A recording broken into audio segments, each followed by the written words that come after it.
All right, welcome back, everybody, to episode, I believe, 16 of Wild Bills podcast. I'm starting to workshop some ideas around for what I can actually call this. Just the focus on the camera. Thinking of calling this a comedy of errors. No, that's the name of a Shakespeare play, but got to look into the copyright of that.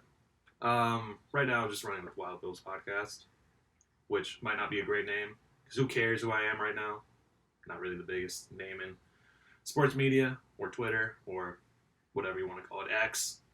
I don't have a huge following, but I'm passionate about what I talk about. And what I talk about, especially right now, are the Chicago Cubs. If you really want to call them that. Because I'm getting the suspicion that it's a bunch of imposters in Cubs uniforms.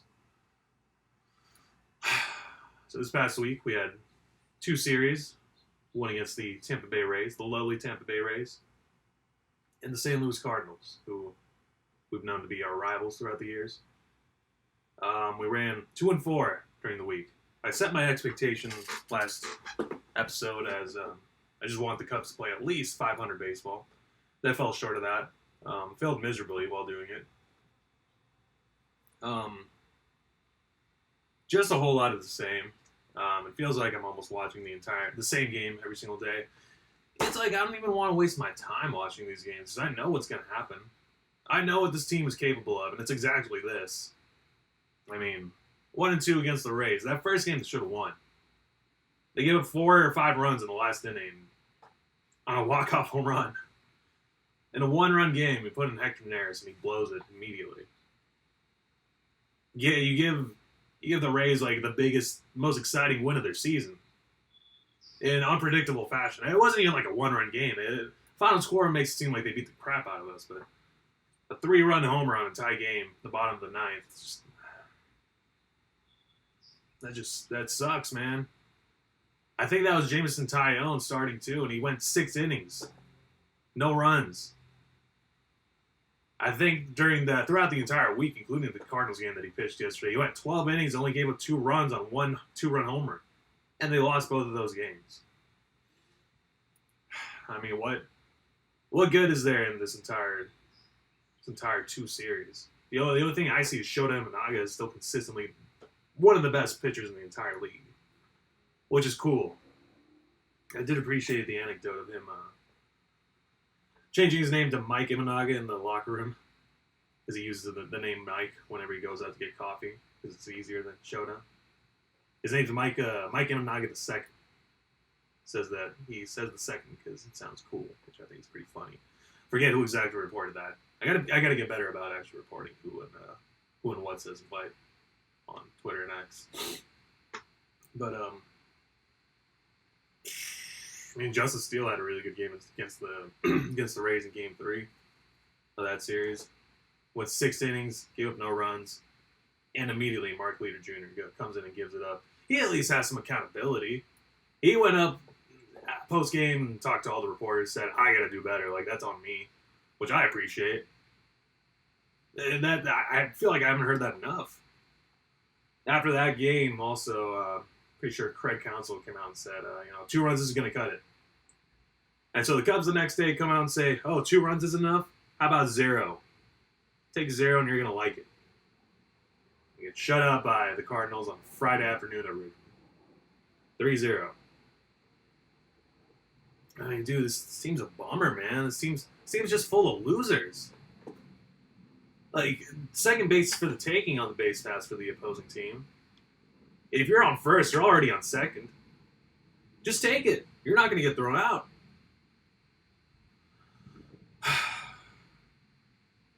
Can't hold the lead, can't build a lead, can't hit. No situational hitting. Don't go the other way.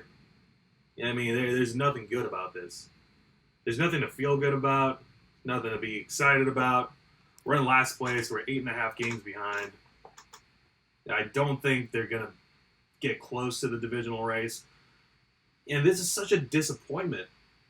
Because last season was basically the exact same team. We overachieved and we didn't even make the playoffs. So what do we expect is going to happen when we regress to the mean, regress exactly to what this team is? We're not going to make the playoffs. It's so stupid. I think they might, dumb as it sounds, I think the Cubs are still like in the running for the wild card. But for what? For what, dude? This is ridiculous. And it's upsetting. I don't think I watched more than like an inning and a half of any game this week. Because why would I? It's just ridiculous. I hate it. So I know we got a series against the San Francisco Giants, which I penned as a cupcake series a couple weeks ago. But what is a cupcake series? We haven't won a series that isn't like a 2-gamer against the White Sox in a month. So, I mean, whatever, dude. I don't really care about this team. Which I'm sure you guys are super stoked to hear about. Listening to a Cubs podcast talking about how much I hate the Cubs, even though they're my favorite team. Yeah, I don't think I'm going to go to a game. I don't think I'm going to make it a point. Like, tickets are probably expensive when they come play the Dodgers. I think they might be later this month or next month. I don't really care. I'm not going to go when I go back home late September. Unless tickets are cheap. Might look into that. But, man, I mean, it's stupid, dude. So, my whole insight on the Cubs right now is whatever. Don't really care. See you next year. Try again. Build a better roster, man. And hopefully every other team falls off a cliff so we can make the playoffs and have a free trip to the World Series. Because that's the only other way that this is going to happen. I'm so down on this team, dude. It sucks. Anyways. This is pretty exciting on a sports weekend besides the Cubs. We had both the NBA Finals and the Stanley Cup Finals going on. Over the weekend, or more recently at least, Celtics looking to sweep the series. I didn't think it was going to be close, but my God. That Game 4 was terrible. They got absolutely blown out by the Dallas Mavericks. I almost felt like the Celtics wanted to win at home, because why else would they come out and lay an egg like they did? It'd be really funny if they kind of, flew a little too close to the sun and made this a series. I wouldn't mind it. Wouldn't mind seeing Boston suffer a little bit. Would be nice to pay that back after their many years of having success in the sports realm. Would be nice to humble those people out there. I doubt it though. I'm sure that they'll play the game today, which, by the way, I don't understand how you don't have a game during the Father's Day weekend. That's stupid. I feel like that's a huge missed opportunity by the NBA. I feel like the NBA has been really good about, their scheduling and kind of adjusting to what people want as far as TV, being accessible, being easy to watch. And I just feel like not having a game on Father's Day weekend was a huge missed opportunity. So, I don't know what really went into that decision, but I think it's very dumb. So, thanks for nothing, Adam Silver. Get ready to learn Chinese, bud. That's such a messed up meme, but I think it's so funny. Anyways, NHL Finals, the Oilers fought off the Florida Panthers. I think that final score was 6-1. They scored 6 goals. So that was another also pretty dominant win to force a Game 5.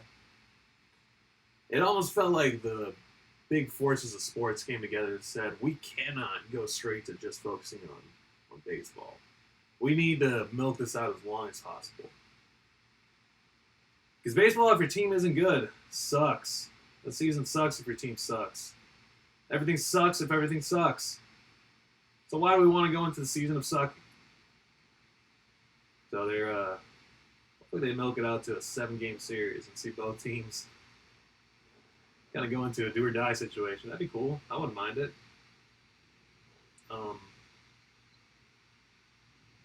There's another big Angel Reese and Caitlin Clark game going on. The Chicago Sky went over to Indiana and faced the Fever.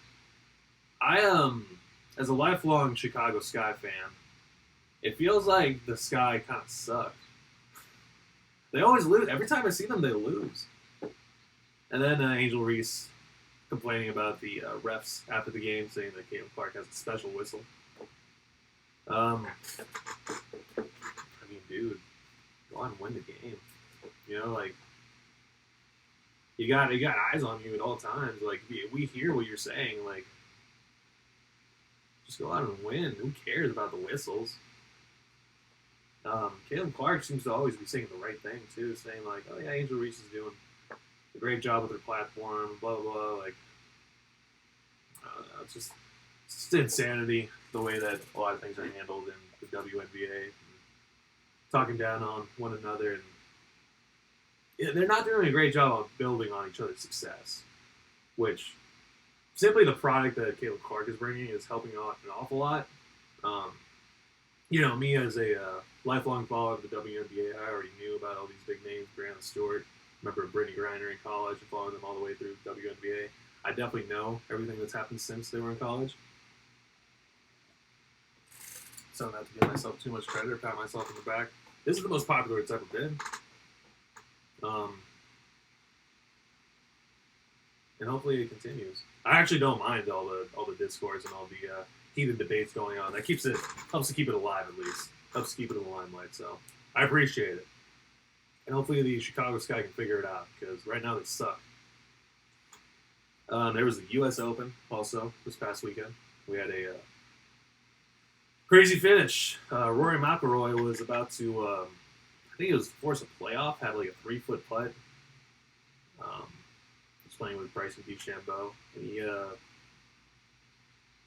missed the putt. Kind of crazy to see. Rory McIlroy has gone quite a while since winning a major. Always somehow in the mix. It's been over 10 years since he won a major. And he could have been within striking distance. Could have forced the playoff or whatever it may have been, and he missed that tiny putt that you would assume a PGA Tour professional would be able to make. Excuse me. That kind of sucked to see. He's not getting any younger.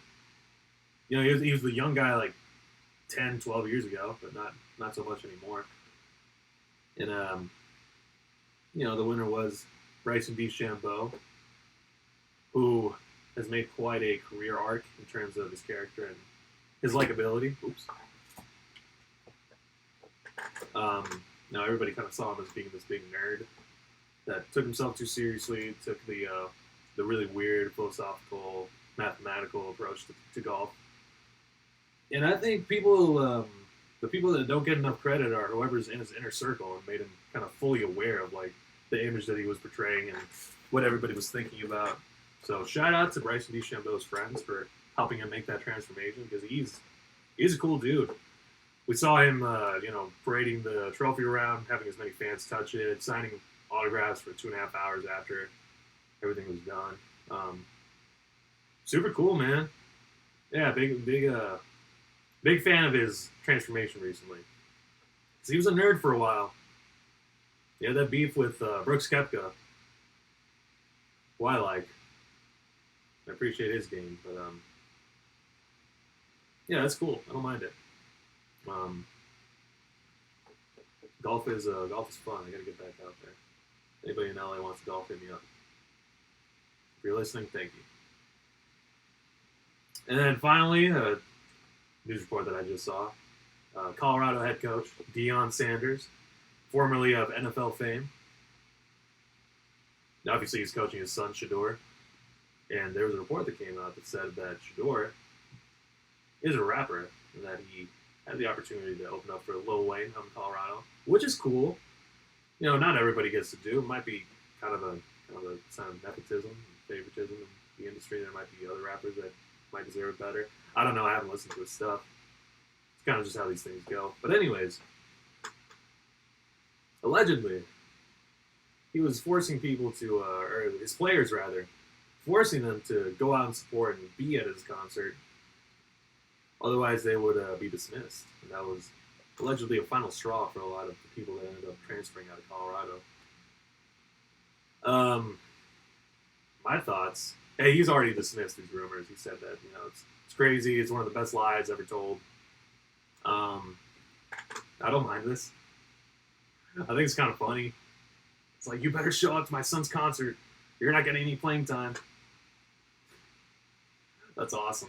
I mean, dude, you can recruit players however long you're a part of the team. You can go out and find as many new players as you need. There's so much movement in college football. Whatever, dude. You can go find whatever else player you need. You only get to coach your son once. So if that's the approach that Dion is looking at it with, taking it, like, you better make this right the way that I want it this one single time. Cool. You just better, like, not be like this with anybody else afterwards. I think everybody kind of, like, gets one.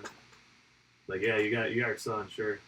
Let's move the line along, and once this is done, you hopefully you're more focused on the team than your son. But yeah, I don't mind this. It's kind of a funny report. I would go. Dion, if you want to give me tickets, I'll be a front row. I'll be Shedeur's biggest fan. So let me know. If you want to send them through, hit me up and I'll give you the contact info. So that's all I got this week. Hope everybody had a good Father's Day weekend.